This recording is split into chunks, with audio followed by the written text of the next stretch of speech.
ጀነራል ጻድቃን ገብረትንሳኤ የቀድሞ ድርጅታቸው ህወሓት ባህሪ መለወጡ ተናገሩ። እንግሊዝ የፕሪቶሪያው ስምምነቱን ሙሉ በሙሉ ተግባራዊ ለማድረግ ትግራይ ወደ ግጭት እንዳትመለስ ከአጋሮቿ ጋር እየሰራች ነው። በሌላ በኩል አቶ ጌታቸው ረዳ አቶ ኢሳያስ አፈወርቂ በባለፈው ዓመት በፍርሃት ቆፈን ውስጥ እንደነበር አጋለጡ። በአቶ ጌታቸው ረዳ ላይ ጠላት ከተባሉት ሰዎች ማስጠንቀቂያ ተሰጥቷቸዋል። በሌላ መረጃ የአቶ ጌታቸው ረዳ ህወሓት ክንፍ መግለጫ አነጋጋሪ ሆኖ ቀጥሏል። 24,000 ህጻናትን በአንድ ቀን የመገቡት እማሆይ ጽጌ ማርያም በብዙ ሰዎች ልብ ውስጥ እየገቡ ነው። በሌላ መረጃ የትግራይ ትምህርት ቢሮ 416 ትምህርት ቤቶች በወራሪዎች ስር መሆናቸውን አስታወቀም። የብልጽግና መንግስት የትግራይ ሰራዊት አባላት ድጋሚ እያስቆጣ መሆኑን ተነግረዋል። በሌላ መረጃ የአማራ ኃይሎች ባላቸው ነገር በሙሉ ከትግራይ ጋር እንዲፋለሙ ያስተባበርኩትም እኔ ነኝ ሲል አንዳርጋቸው ጽጌ ተናገረ። የአብይ አህመድ ሰራዊት የትግራይ ሰራዊትን መቋቋም አለመቻሉንም አጋልጧል። የፕሪቶሪያ ስምምነት ሙሉ በሙሉ መተግበር ለዘላቂ ሰላም ዋስትና መሆኑንም እየተገለጸ ነው። ይህ ተከዘ ዴሊ ኒውስ ነው። የእናንተው ቻናል ከመረጃዎቻችን ጋር አብራችሁን ቆዩ። በቅድሚያም እንግሊዝ የፕሪቶሪያው ስምምነትን ሙሉ በሙሉ ተግባራዊ ለማድረግ ትግራይ ወደ ግጭት እንዳትመለስ ከአጋሮቿ ጋር እየሰራች ነው። የእንግሊዝ ተወካይ የሆኑት ሎርድ ዴቪድ አልተን የእንግሊዝ መንግስት የፕሪቶሪያ የሰላም ስምምነት አፈጻጸም እንዲከታተልና አሁን በትግራይ ስላለው ሁኔታ ስምምነቱ እንዳይቀለበስ ጠይቀዋል። በእንግሊዝ ፓርላማ የአፍሪካ ጉዳዮች ሚኒስተር ሎርድ ኮሊንስ እንደተናገሩት እንግሊዝ የተኩስ አቁም ስምምነቱን ሙሉ በሙሉ ተግባራዊ ለማድረግ ድጋፏን እንደቀጠለችና ቀጠናው ወደ ግጭት መለስ ከአጋሮቿ ጋር እየሰራች ነው ብሏል። ቀደም ሲል ዩናይትድ ኪንግደም ከ23 የአውሮፓ ህብረት ሀገራት በጋራ ባወጣችው መግለጫ ለስምምነቱ እንደምትደግፍም ተናግራለች። ሎርድ ኮሊንስ አክለውም ሁሉም ወገኖች ከግጭት ድርጊቶች ተቆጥበው በአስቸኳይ ወደ ውይይት መግባት አለባቸው። እንግሊዝ ለዲዲአር ሂደት የሰብአዊ መብት ጥሰቶችን ለመመርመር አቅምን ለማጎልበት የሚደረገውን ድጋፍ ታጠናክራለች ብለዋል። ሎርድ ዴቪድ አልተን የእንግሊዝ መንግስት በትግራይ ህገወጥ የወርቅ ማውጣትና የሰዎች ዝውውር ላይ ዘገባዎችን መርምረዋል ወይ ተብለው ተጠይቀዋል። ህገወጥ ንግድ በአካባቢው ውጥረት እንዲፈጠር አስተዋጽኦ እንደሚያደርግ ሪፖርቶችን እንግሊዝ ታውቃለችም ብለዋል። በሌላ መረጃ የትግራይ ትምህርት ቢሮ 416 ትምህርት ቤቶች በወራሪዎች ስር መሆናቸውን አስታወቀም። የትግራይ ትምህርት ቢሮ በክልሉ የሚገኙ 416 ትምህርት ቤቶች ከቁጥጥር ውጭ በወራሪዎች ስር እንደሆኑ አስታውቋል። የቢሮ ኃላፊ ዶክተር ኪሮስ ጉዕሽ ይህንን ያሉት የ9 ወራት የስራ አፈጻጸምን አስመልክተውም ከዘርፉ አመራሮች ጋር በመቀለ ከተማ በተካሄደ ውይይት ላይ ነው ተብለዋል። የትግራይ የትምህርት ስርዓት በአንድ በኩል ከደረሰበት ውድመት ለማገገም፣ በሌላ በኩል ደግሞ በሀገር አቀፍ ደረጃ ተግባራዊ የሆነውን የትምህርት ፖሊሲ ለመተግበር በሚል በቅርቃር ውስጥ እንደሚገኝ ኃላፊው ተናግሯል። በምዕራብ ትግራይ ኢሮብ፣ ጉሎምኸዳ፣ ራያ፣ ላማጣ፣ እገላ፣ ጸለምቲና ዲማ የሚገኙ 416 ትምህርት ቤቶች ከቢሮው ቁጥጥር ውጭ በወራሪዎች ስር መሆናቸውን የጠቀሙት ኃላፊው 1.3 ሚሊዮን ተማሪዎች በትምህርት ቤት ተገኝተው ትምህርታቸውን እየተከታተሉ ቢሆንም ከ1.2 ሚሊዮን በላይ የሚሆኑት ግን አሁንም ወደ ትምህርት ቤት መመለስ አልቻሉም ብለዋል። በሌላ መረጃ 24,000 ህጻናትን በአንድ ቀን የመገቡት እማሆይ ጽጌ ማርያም በብዙ ሰዎች ልብ ውስጥ እየገቡ ነው። እማሆይ ጽጌ ማርያም በአንድ ወቅት ባለጸጋና ነጋዴ የነበሩ ቢሆንም አሁን ላይ በምንኩስና ህይወት እየኖሩና ንብረታቸውን ለድሆች የመጸወቱ እናት ናቸው። ከ4 ዓመታት በፊት በ2013 ዓ.ም በተከሰተው ጦርነት ወቅት በጦርነቱ ምክንያት የተፈናቀሉ ዜጎችን ለመርዳትና ለማገዝ ያላቸውን ሙሉ ንብረት ሽጧል። እማሆይ ጽጌ ማርያም በዚህ ወቅት ህጻናትን፣ አረጋውያንን፣ አራሶችን ጨምሮ ባለጸጎችንና የመንግስት ሰራተኞችን ማገዛቸውን ይናገራሉ። በአንድ ቀንም 24,000 ሰዎችን በመመገብ የ24,000 ሰዎችን ህይወት መታደጋቸውንም ያስታውሳሉ። የእማሆይ ፋውንዴሽን እያንዳንዱን ሰው ቁርስ ለመመገብ በአማካይ 33 ብር እንደሚያወጣ ተናግረዋል። በእማሆይ ቤት ምግብ የሚበሉ ህጻናትን በጠዋት ተነስተው ፊታቸውን ከታጠቡ በኋላ ወደ እማሆይ ቤት በመሄድ ምግባቸውን ይመገባሉ። አንዲት ህጻን ስትናገርም ከ6 ወንድሞቿና እህቶቿ ጋር በእማሆይ በእማሆይ ቤት እንደምትመገብ ገልጻለች። እማሆይ ሙሉ ንብረታቸውን ሽጠው እየመገቡ የነበረ ሲሆን አሁን ያላቸውን ጥሪት ጨርሰው ሌሎች እንዲያግዟቸው እየጠየቁ ይገኛሉ። የኢትዮጵያ ዲያስፖራ ጭምር እንዲያግዛቸው እየጠየቁ ነው። ህጻናቱም ቢሆኑ እናታችን እኛን የመመገብ አቅም የላትም እያሉ ነው። አሁን ላይ የእማሆይ ጽጌ ማርያም ፋውንዴሽን በየቀኑ 3500 ሰዎችን የሚመግብ ሲሆን ይህ ድጋፍም ለብዙ ሰዎች እረፍት ሆኗል። በትግራይ አሁንም ወደ 1 ሚሊዮን የሚጠጉ ሰዎች ወደ ቀያቸው ያልተመለሱ ሲሆን አሁን ያለው ውጥረት ይበልጡን ተፈናቃዮችን ስጋት ውስጥ ከቷል። እማሆይ መልካም ነገር ለማድረግ ፈጣሪ እጁን እንዲዘረጋላቸው እየለመኑ መሆናቸውን ከቢቢሲ ጋር በነበራቸው ቆይታ ገልጿል።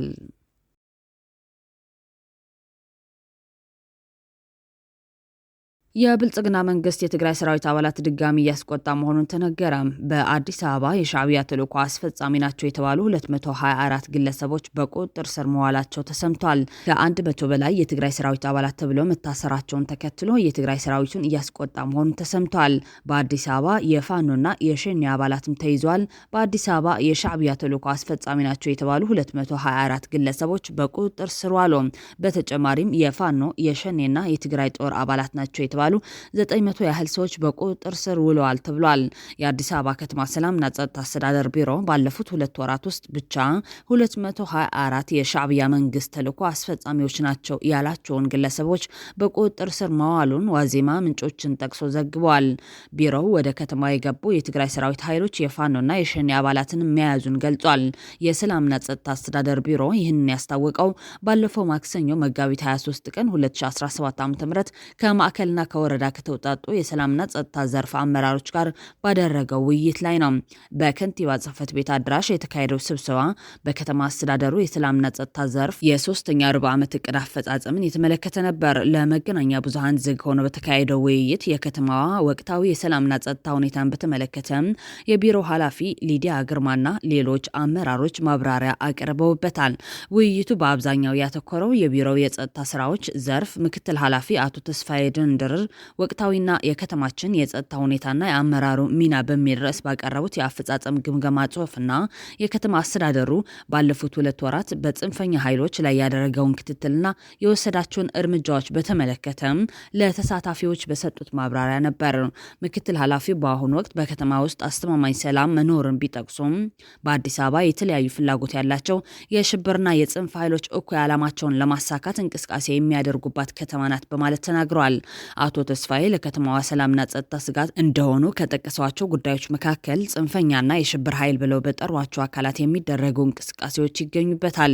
በሃይማኖቶች መካከል ያለው ሁኔታ እንዲሁም በፖለቲካ ፓርቲዎች ውስጥ ያሉ የተለያዩ ፍላጎቶችም በስጋት ምንጭነት የጠቀሷቸው ሌሎቹ ጉዳዮች ናቸው። በእነዚህ የስጋት ምንጮች ላይ በተጠንቀቅ ቆሞ መስራት እንደሚያስፈልግ ከከተማዋ የተለያዩ መዋቅሮች ለመጡት አመራሮች አስገንዝበዋል። ምክትል ቢሮ ኃላፊው በቁጥጥር ስር ውለዋል ብለው ከዘረዘሯቸው ግለሰቦች መካከል 356ቱ የፋኖ አባላት ናቸው። በቁጥር ብዛት በሁለተኛ ደረጃ ላይ የተቀመጡት የሻዕቢያ መንግስት ተልዕኮ አስፈጻሚዎች ተብለው የተጠቀሱት 224 ተጠርጣሪዎች ናቸው። ሌሎች 201 ያህሉ መንግስት ሸኔ እያለ የሚጠራው የኦሮሞ ነጻነት ሰራዊት አባላት ሲሆኑ 106 ያህል ደግሞ ከመንግስት ጋር የተደረገውን ስምምነት አክብረው እየተንቀሳቀሱ ያሉት የትግራይ መከላከያ ኃይል አባላት ናቸው ተብሏል። ተጠርጣሪዎቹ ግለሰቦች በከተማ ውስጥ ምንም አይነት ድርጊት ሲፈጽሙ እንደነበር ግን ኃላፊዎቹ በዝርዝር አልጠቀሱም። ይህ በዘፈቀደ እየተደረገ ያለውን እስራት በተለይ የትግራይ ሰራዊት አባላት እያስቆጣ ያለ ሲሆን ከእንደዚህ በፊቱ ስርዓቱን በኃይል ለመገርሰስ አማራጭ እንዲይዙ ሊያደርግ እንደሚችልም ተጠቁሟል። በሌላ መረጃ የአማራ ኃይሎች ባላቸው ነገር በሙሉ ከትግራይ ጋር እንዲፋለሙ ያስተባበርኩትም እኔ ነኝ ሲል አንዳርጋቸው ጽጌ ተናገረ። የአብይ አህመድ ሰራዊት የትግራይ ሰራዊትን መቋቋም አለመቻሉንም አጋልጧል። በትናንቱ የኢኤምኤስ ውይይት ፋሲል የኔ ዓለም የአንዳርጋቸው ጽጌ አማራነትን ሲገመግም ነው የታየው። በዚሁ ቃለ መጠይቅ አንዳርጋቸው ጽጌ ሮድማፑን ለአብይ የሰጠነው እኛንን የሚለው ንግግሩንም ክዷል። አብይ አህመድ ሰራዊቱ የትግራይ ሰራዊትን መቋቋም አለመቻሉን ሲነግረኝ የአማራ ኃይሎች ባላቸው ነገር በሙሉ ከትግራይ ጋር እንዲፋለሙ ያስተባበርኩትም እኔ ነኝ ብለዋል። ብርሃኑ ነጋም የተወሰኑ ኢሃፓ የነበሩ የአማራ ኤሊቶች ሲወቅሱት ቅሬታ እንደነበረ ባውቅም ጸረ አማራ መሆኑ አሁን ነው የተገለጠልኝ በማለት ገልጿል። ዶክተር አብይ ለነ ዶክተር ደብረጽዮን ለፕሪቶሪያው ስምምነት እንቅፋት የሚሆኑብኝ አማራና ኤርትራ ናቸው፣ አብረን እንወጋቸዋለን እንዳላቸውና ይህንን መረጃም በህወሓት ስራ አስፈጻሚ አባላት ሲነሳ መረጃ ሲደርሰው ለአብይ መንገሩን አብይንም መልስ አለመስጠቱን ይናገራል። ከአብይ ጋር የተቆራረጠው ከዚህ በኋላ የአማራ ልዩ ኃይልን ትጥቅ ለማስፈታት እንቅስቃሴ ሲጀመር መሆኑንም ገልጿል። ተከዘ ዴይሊ ኒውስ ነው። መረጃዎቻችን አሁንም እየቀጠሉ ናቸው። የፕሪቶሪያ ስምምነት ሙሉ በሙሉ መተግበር ለዘላቂ ሰላም ዋስትና መሆኑን ተገለጸ። ሰላም ወዳድ የትግራይ ህዝብ የማይገባ ሆኖ ሳለ በእብሪት በላዩ ላይ ጄኖሳይድ ለመፈጸም የመጡት የትብብር ወራሪ ኃይሎች በመቃወም በጠንካራ አንድነትና ለማመን በሚያስቸግር ጽናትና ጀግንነት መክቶ አስገድዶ ወደ ሰላም ጠረጴዛ በማምጣት ያስፈረማቸውን የፕሪቶሪያ ስምምነት ላለመተግበርና ለማደናቀፍ የተለያዩ መሰናክሎችና ሴራዎች ሲሸርቡ እየታዩ ነው። ስለሆነም በትግራይ ህዝብ እየተሸረበ ያለ ሴራ እንዲቆምና የኢትዮጵያ ፌዴራላዊ መንግስት በፕሪቶሪያ የተፈረመውን ስምምነት በማክበር የፕሪቶሪያን ስምምነት ያለምንም መስተጓጎልና መሸራረፍ ተግባራዊ ለማድረግ ግዴታውን እንዲወጣ ተጠይቋል። ጠቅላይ ሚኒስትር አብይ አህመድ ሰሞኑን በ4 ኪሎ ቤተ መንግስት ከተለያዩ ፖለቲካዊ ፓርቲዎች ጋር ባደረጉት ስብሰባ ላይ የፕሪቶሪያው ስምምነት 90% ተፈጻሚ ሆኗል፣ የቀረው ትንሽ ነው ሲሉ ተደምጠዋል። በተጨማሪ ማስፈራራትና ውንጀላ የታጀበ ውይይት የፕሪቶሪያን ስምምነት የሚያፈርስ የሚጻረር ተቀባይነት የሌላቸውን ንግግሮች ደጋግመው ተናግረው ነበር። በተደጋጋሚ እንደተገለጸው የፕሪቶሪያ ስምምነት ድንጋጌዎች ግልጽ ናቸው፣ የተለያዩ ትርጓሜዎችን አይፈቅዱም። በተለይ በህገ መንግስቱ መሰረት የትግራይ ሉዓላዊ ግዛት ማስከበር ና ተፈናቃዮች ወደ ቀያቸው መመለስን በተመለከተም የያዘው አንቀጽ ከምንም አይነት ቅድመ ሁኔታና ሁነቶች የማያያዝ መሆኑን በግልጽ የሚታይ ጉዳይ ነው። በኢትዮጵያና ኤርትራ ሰራዊት ታዝለው የአማራ ተስፋፊ ኃይሎች የያዙት የትግራይ ሉዓላዊ መሬት ህጋዊ ሽፋን ለመስጠት እየተደረገ ያለ እንቅስቃሴ ከመሆኑም በላይ በስተጀርባ ምን ሴራ እየተጠነሰሰ እንደሆነም የሚታወቅ ነገር የለም። ምንም ጉዳት የሌለው የሚመስለው ተፈናቃዮቹ ወደ ቤታቸው ይመለሳሉ። የትግራይም ሆነ የአማራ ታጣቂ ኃይል በአካባቢው አይኖርም። የኢትዮጵያ መከላከያ ሰራዊትም አካባቢውን ይጠብቃል እየተባለ ያለው ነገርም አንድ በአንድ ማየትና መመርመር ያለበት ጉዳይ ነው። የተፈናቀሉ ወገኖች ወደ ቤታቸው ይመለሳሉ የሚለው ሴራ ህዝባችንን የሚሰማና የሚያይ ወደ ሌለበት አካባቢ በመውሰድ ህዝቡ ጨርሶ እንዲጠፋ ለማድረግ የታሰበ መሆኑ ነው። ምክንያቱ የተፈናቀሉ ዜጎች ቤትና ንብረታቸው ከሌላ ክልል ለመጡ አማሮች መከፋፈሉን በዓለም አቀፍ የዜና አውታሮች ሳይቀር የተዘገበ እውነታ ሆኖ ሳለም ቤት ንብረታቸው ወደ ሌለበት ቦታ መውሰድ ማለት በበረሃ ለበሽታና ለረሃብ ተጋልጠው እንዲጠፉ የማድረግ እቅድ እንደሆነ የታወቀ ነገር ነው። በመጀመሪያ የፌዴራል ጦር ከኤርትራ ወራሪ ኃይልና ከአማራ ተስፋፊ ኃይሎች ጋር በመተባበር በትግራይ ህዝብ ላይ የዘር ማጥፋት ወንጀል ፈጽመዋል። ይህ አልበቃ ብሎት አሁንም ከምዕራብ ትግራይ የሚፈናቀሉትን የትግራይ ዜጎች እያጀበም ሸራሮ ድረስ እያመጣቸው ያለ ኃይል ነው። በየካቲት ወርና በመጋቢት የመጀመሪያ ሳምንት 2016 ዓ.ም ብቻ በተስፋፊው የአማራ ኃይል የተፈናቀሉ ከ1200 በላይ የትግራይ ተወላጆችን ወደ አዲያቦ አጅበዋል። ስለዚህ የኢትዮጵያ መንግስት የፌዴራል ጦር ለተመላሾች ጥበቃ ያደርጋል ማለት አይቻልም። የፌዴራል መንግስቱን ተሳትፎ በተመለከተ የፕሪቶሪያ ስምምነት የፌዴራል የጸጥታ ኃይሎች ወደ ትግራይ አስተዳደር እንዲገቡ አይፈቅድም። ነገር ግን የፌዴራል መንግስት ተቋማትንና የሀገሪቱን ድንበሮች እንዲጠብቅ ተፈቅዶለታል። ስለዚህ የትግራይ የውስጥ አስተዳደርና ጸጥታ ሙሉ በሙሉ የትግራይ መንግስት ኃላፊነት ሊሆን ይገባል እንላለን። ሌላው በፌዴራል መንግስትና አጋሮቹ እየተገፋ ያለው የትግራይ ሰራዊት ከፕሪቶሪያ ስምምነት ውጭ በሆነ መልኩ ትጥቅ እንዲፈታ መጠየቁ ተገቢ ያልሆነ ጥያቄ ነው። የፕሪቶሪያ ውል በግልጽ የአማራና የኤርትራ ወራሪ ኃይሎች ከመውጣት ጋር በትይዩ ትጥቅ የማስፈታት ስራ መተግበር እንዳለበት ይደነግጋል። ነገር ግን ይህንን በግልጽ የተደነገገው ወሳኝ አንቀጽ ወደ ጎን በመተው የትግራይ ጦር ትጥቅ ፈቶ 40% የሚሆነውን የትግራይ ህጋዊ ግዛት በወራሪዎች ስር እያለ መጠየቁ ለሰላም ያላቸው ፍላጎት ወይም ተነሳሽነት አያሳይም። በዚህ ወቅት የትግራይ ህዝብና የኢትዮጵያ ህዝቦች ከምንም በላይ የሚፈልጉት ሰላም ነው ብለን እናምናለን ሲል የገለጸው ትግራይ ትሪቡን ዘላቂ ሰላም የሚረጋገጠው ደግሞ የዜጎች የራስን እድል በራስ የመወሰን መብታቸው ሲከበርና የዜጎች ሰብአዊ መብቶች ሲከበሩ መሆኑን አረጋግጧል። የፕሪቶሪያ ስምምነት የትግራይ ህዝብና ሁሉም ሰላም ወዳድ ወገኖች ወደ ሰላም ይመራናል ብለው ተስፋ ያደረጉት የሰላም ስምምነት ነው። በመሆኑም የትግራይ ህዝብ አንድነቱን በማጠናከር ለፕሪቶሪያ ስምምነት ተግባራዊነት እንደወትረው እንደመሆኑ እንዲታገል እናሳስባለን። ሁሉም ሰላም ወዳድ ወገኖችና ዓለም አቀፍ ማህበረሰብ የትግራይ ህዝብ ለሰላም እያደረገ ያለውን ትግል በመደገፍ ከትግራይ ህዝብ ጎን በመቆም ፍትህና ሰላም በኢትዮጵያ እንዲሰፍን አስፈላጊውን ሁሉ ግፊት እንዲያደርግ ጥሪያችንን እናቀርባለን። በሀገር ውስጥም ሆነ በውጭ የምትገኙ የትግራይ ተወላጆች የፕሪቶሪያው ስምምነት ተግባራዊነት ላይ ያለ አንዳች መስተጓጎልና መሸራረፍ ተግባራዊ እንዲሆን ባለፈው እንደመከትን ሁሉ አሁንም ከትግራይ ህዝብ ጎን እንድትቆሙ አጥብቀን እናሳስባለን። የትግራይ ጊዜያዊ አስተዳደር ህወሓት፣ የትግራይ ሰራዊት አመራሮች፣ የትግራይ ሃይማኖት መሪዎችና የትግራይ ተቃዋሚ ፓርቲዎች መሪዎች በትግሉ ወቅት የነበረው አንድነታችሁንና አብሮነታችሁን አሳድሳችሁ ህዝባችሁ ላይ ያንዣበበውን የጥፋት ሴራ እንዲከሽፍ በጽናት እንድትታገሉና ጊዜውን የሚዋጅና የሚመጥን አመራር እንድትሰጡ ጥሪያችንን እናቀርባለን ሲል ትግራይ ትሪቡን ጥሪ አቅርበዋል። በሌላ መረጃ ጀነራል ጻድቃን ገብረትንሳኤ የቀድሞው ድርጅታቸው ህወሓት ባህሪ መለወጡ ተናገሩ። ጀነራሉ ከትግራይ ዲያስፖራዎች በነበራቸው ቆይታ የህወሓት ባህሪ መቀየሩን በመግለጽ ፍረጃና መንግስትን ከፓርቲ የማጣበቅ ልምድ አደገኛ መለያዎቹ እየሆኑ መምጣታቸው ገልጿል። ከጦርነት በኋላ ፖለቲካዊ ለውጥ ማካሄድ አዳጋች ነው ሲሉ ሌተናል ጀነራል ጻድቃን ገብረትንሳኤ ተናገሩ። የትግራይ ክልል ጊዜያዊ አስተዳደር የመልካም አስተዳደርና ዲሞክራታይዜሽን ዘርፍ ኃላፊ ሌተናል ጀነራል ጻድቃን ገብረትንሳኤ ከዲያስፖራ ማህበረሰብ ተወካዮች ጋር በዙም ባደረጉት ውይይት በክልል ውስጥ ያለው ሁኔታ ከባድ ደረጃ ላይ መድረሱን ጠቅሰው በየትኛውም በጦርነት ያለፈ ሀገር ሰላማዊ ሁኔታን የማምጣት ፈተናዎች ቢኖሩም ፖለቲካዊ ለውጥ ማካሄድ ደግሞ ችግሩን ይበልጥ ያወሳስበዋል ሲሉ ተናግረዋል። በክልሉ የፖለቲካ ኃይሎች መካከል የተፈጠረው ልዩነት ክልሉን ከማገገም ይልቅ ወደ ባሰ ሁኔታ ከቶታል ያሉት ጀነራል ጻድቃን በጸጥታ ኃይሉ አንዳንድ አመራሮችና አባላት በኩል የሚስተዋሉት በጊዜያዊ አስተዳደሩ መዋቅሮች ላይ ጫና የመፍጠር ተግባር ከችግሮቹ መካከል አንዱ መሆኑን አንስተዋል። ህወሓትን በሚመለከትም የሀሳብ ብዝሃነትን ማራመድ አዳጋች የሆነበት ጊዜ ላይ ደርሰናል ያሉ ሲሆን እኔ የታገልኩበትና ብዙ የከፈልኩለት ድርጅት በዚህ መንገድ አላውቀውም ሲሉም ተደምጠዋል። ጻድቃን ከ1993ቱ ህንፍሽፍሽ ጋር ተያይዞ ቂም ቋጥሯል፣ ህወሓትን የማፍረስ ዓላማ ይዞ ነው የመጣው ወዘተ የሚሉ ስም የማጥፋት ዘመቻዎች ተከፍተውብኛል። እኔ ግን እነሱ ከሚሉት በብዙ የራኩ ነኝ ብለዋል። ይህም ብለው ስሜን የሚያጠፉ አካላት እንደበደሉኝ ያውቃሉ ማለት ነው። በ93ቱ ህንፍሽፍሽ መፈንቅለ መንግስት ለማካሄድ ሞክሯል መባሉም ሐሰት ነው። ነገር ግን ለሁሉም ነገር ምላሽ የመስጠት ፍላጎት የለኝም ሲሉም ነው የተናገሩት። ድርጅቱ አሁን ባለበት ሁኔታ ከተነሳበት ዓላማም ሆነ መርህ መራቁን የገለጹት ጀነራል ጻድቃን በተለይም ፓርቲና መንግስት አንድ ከሆነ ድርጅቱ ይፈርሳል የሚለው መርህ ዘንግቶታል ሲሉ ወቅሰዋል። ሐሳብን በማንጸባረቅ የሚፈርስ ድርጅት የለም ሲሉም ነው ያከሉት። ጀነራሉ የክልሉ ጊዜያዊ አስተዳደር ፕሬዝዳንት አቶ ጌታቸው ረዳን ሆነ ቀጣዩን የጊዜያዊ አስተዳደር ፕሬዝዳንት ምርጫ በሚመለከት የሰጡት ፍንጭ የለም። የአቶ ጌታቸው ረዳ የህወሓት ክንፍ መግለጫ አነጋጋሪ ሆነ ቀጥሏል። በአቶ ጌታቸው ረዳ የሚመራው የህዝባዊ ወያነ ሓርነት ትግራይ ህወሓት ማዕከላዊ ኮሚቴ መጋቢት 23 ቀን 2017 ዓ.ም በትግራይ ስላለው ወቅታዊ የፖለቲካ የጸጥታና የአስተዳደር ሁኔታ ግልጽ የሚያደርግ መግለጫ አውጥቷል።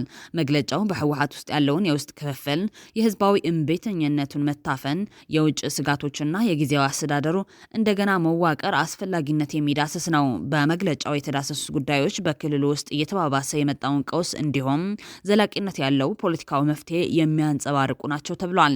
መግለጫው ከውስጣዊ ክፍፍሎች ባሻገር የውጭ ተግዳሮቶችን እንደ ዋና ስጋቶች ይጠቅሳል። በዚሁ መሰረት ከኤርትራ፣ ከአማራ ክልል ታጣቂዎች፣ ፋኖና ከፌዴራል መንግስት የሚመጡ ስጋቶች ሊኖሩ እንደሚችሉ አስጠንቅቋል። በመግለጫው መሰረት የትግራይ ውስጣዊ አለመረጋጋት ክልሉን ራሱን የመከላከል አቅሙን ስላዳከመው ለመሬት ዘርፊያና ለሀብት ብዝበዛ ተጋላጭ አድርጎታል ይላል። ለእነዚህ ተግዳሮቶች ምላሽ ለመስጠት በአቶ ጌታቸው ረዳ የሚመራው የህወሓት ቡድን ጊዜያዊ አስተዳደርን እንደገና መልሶ በማዋቀር የበለጠ አካታች መንግስት እንዲኖር ሀሳብ አቅርበዋል። ከምክር ሀሳቦቹ መሃል በዋናነት የሚከተሉት ይካተታሉ። የትግራይ የጸጥታ ኃይሎች ከፖለቲካዊ እንቅስቃሴ ማራቅና በወታደራዊ ስራቸው ብቻ እንዲገቡ ማድረግ፣ ለህዝብ ተጠሪ የሆኑ ገለልተኛ የአካባቢ አስተዳደሮችን ማቋቋም፣ ሁሉንም የትግራይ ድርጅቶች አጀንዳዎች ያካተተና ያሳተፈ ሰፊ የፖለቲካ ውይይት ማድረግ፣ መረጋጋትን ለማምጣት የፕሪቶሪያ ስምምነትን በትክክል መተግበሩን ማረጋገጥ የሚሉት ይገኙበታል። እነዚህ ምክረ ሀሳቦች በአቶ ጌታቸው የሚመራው ህወሓት ፖለቲካዊ ማሻሻያ ጥገና እንደሚያስፈልግ መገንዘቡን የሚያሳዩ ናቸው ቢባልም ነገር ግን በፓርቲው ውስጥ ያለውን ክፍል ግምት ውስጥ በማስገባት እነዚህን እርምጃዎች ውጤታማ በሆነ መልኩ መተግበር ይችላሉ ወይስ አይችሉም የሚለው በእርግጠኝነት ማወቅ የሚቻል አይደለም። የህወሓት ማዕከላዊ ኮሚቴ መግለጫ በችግር ውስጥ ያለ ህዝብ፣ በውስጥ ሽኩቻ የተበታተነ ድርጅት፣ የታፈነ የህዝብ የህዝብ ተቃውሞና ያንዣበቡ ያሉትን የውጭ ስጋቶች የሚያሳይ ነው። በማዕከላዊ ኮሚቴ የቀረበው የአንድነትና የእንደገና መዋቀር ጥሪ ኮሚቴው የሚያስመሰግነው ቢሆንም ዋናው ጥያቄ ግን አሁንም ህወሓት የውስጥ ክፍፍሉን አሸንፈው የትግራይን ህዝብ ጥቅም ማስጠበቅ ይችላል ወይ የሚለው ነው። እነዚህና መሰል ጥያቄዎችን ለመመለስ የሚቀጥሉት ሳምንታት ወሳኝ ይሆናሉ። ፓርቲው የውስጥ ቅራኔዎችን መፍታት ካልቻለም በትግራይ ያለው አለመረጋጋት ይቀጥላል። ህዝቡ በመንግስት ስርዓት ላይ ያለው እምነት የበለጠ እየተሸረሸረ ይሄዳል። የትግራይ ህልውና የሚወስነው ከቡድን ክርክርና ከስልጣን ሽኩቻ ይልቅ የህዝቡንም ጥቅም በሚያስቀድም አመራር ነው። ህጋዊነቱን ለመመለስ የሰብአዊ መብት ጥያቄዎችን ለመፍታትና የህዝቡን ፍላጎት የሚያንጸባርቅ የአስተዳደር ስርዓት ለመገንባት ህወሓት ቆራጥ እርምጃ መውሰድ ይኖርበታል አለበትም።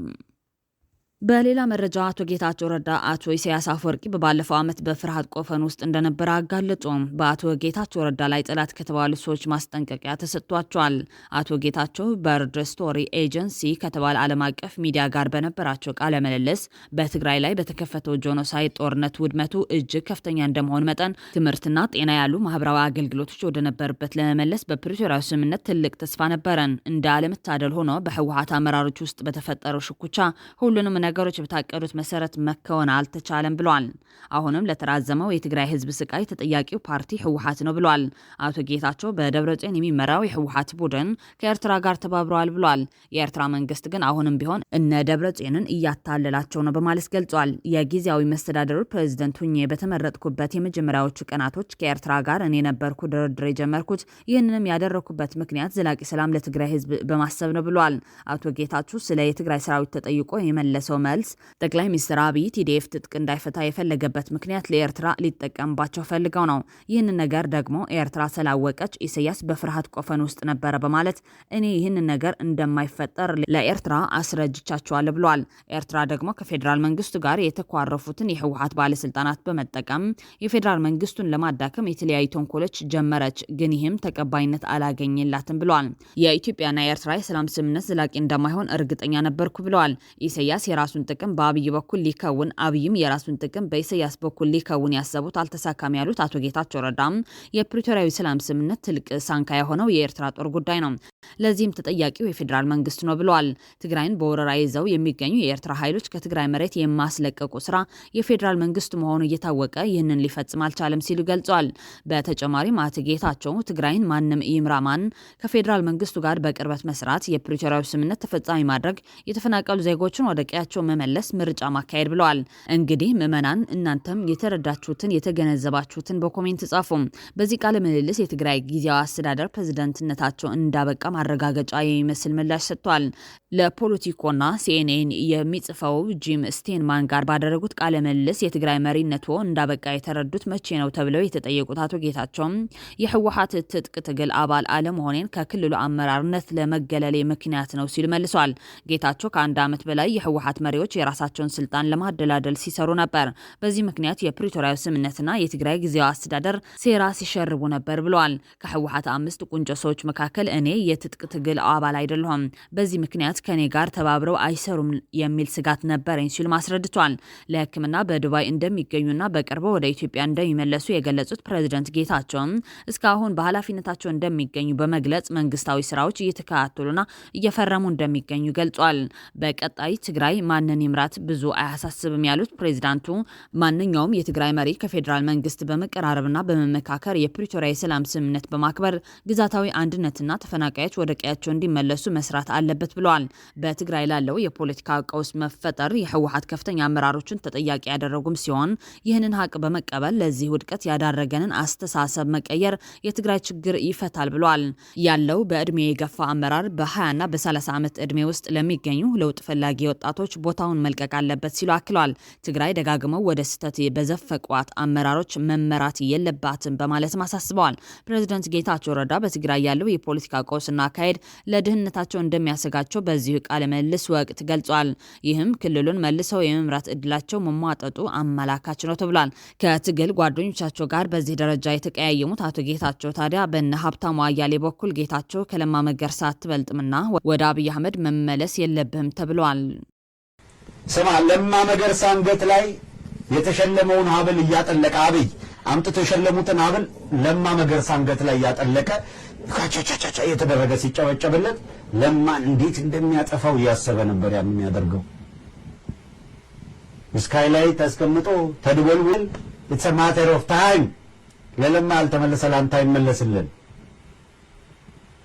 አምባቸውን በዛ አይነት ሁኔታ ዶክተር አምባቸውን የሸኘ ሰው አንተን ይፋታል ይመስልሃል? ጊዜ ነው የሚገዛው፣ ጊዜ ነው የሚጠብቅልህ። ተው አይበጃችሁም ስንል የነበረ ይሄ። አቶ ጌታቸው ረዳ በትግራይ ፖለቲካ ውስጥ ባይቀናቸውም በብዙ ልሂቃን ውስጥ ግን የቀሩ ሰው በመሆናቸው ጋዜጠኛ ስሜነህ ባይደፍረስን ጨምሮ በርካታ ሰዎች ሲያደንቋቸው ነው የሚታዩት። እዚሁ ጋር ከአቶ ጌታቸው ረዳ ጋር ላያይዝና እንደ ጥያቄ ላንሳ።